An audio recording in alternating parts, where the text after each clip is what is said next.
US. We heard it from Larry Fink when he was here in Asia last week. We are hearing it from Bill Gross, who told that exclusively to Bloomberg, in the US. And these cacophony of voices, but are governments listening? I think politicians always listen, but it's not very easy to get stuff done when you take into account the election cycles that are going on and the whole political agenda and landscape. Who's getting it right in this region? I think at the moment, Asia has done pretty well on that front. Governments have been spending. You know, for example, we've seen in China coming out of a soft patch largely through a lot more spending on infrastructure and property related, which for China is kind of going back to their old way of doing things. And you think India is a bright spot as well? India looks very positive. I think Modi's been very unfairly criticized. I think the government has achieved actually a lot. There's still a lot left to do. But slowly and steadily, they've got a lot of things into place. They've got the government machine working again.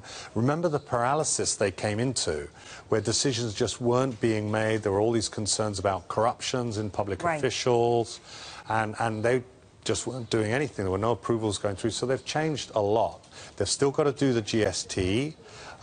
There's still a lot of important stuff. Rajan at the RBI has also done, we think, an excellent job.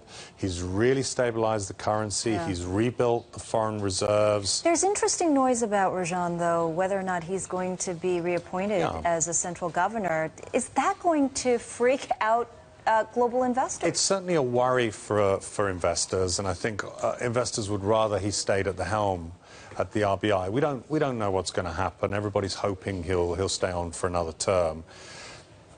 It depends also if he doesn't, who's going to follow him, and what are they going to do in terms of their policy agenda. Hopefully that's set now and will continue regardless of who's at the helm. Is it a technology play for you in India, or is it broader than that? It's definitely a lot broader than that. There have been interesting technology plays. I think that turned into a little bit of a bubble or hype almost, and that's coming off a bit, which I think is healthy. But if you I mean, he did propose the smart cities, so there was a government initiative behind that. There's been a lot of initiatives, but really, these are long-term initiatives, and I think it got a little bit ahead of itself. But there's a lot to play for in the financial sector, in the energy sector. Anything that has government ownership at the moment is looking pretty attractive, we would say. Okay. So, yeah, a lot more to India than just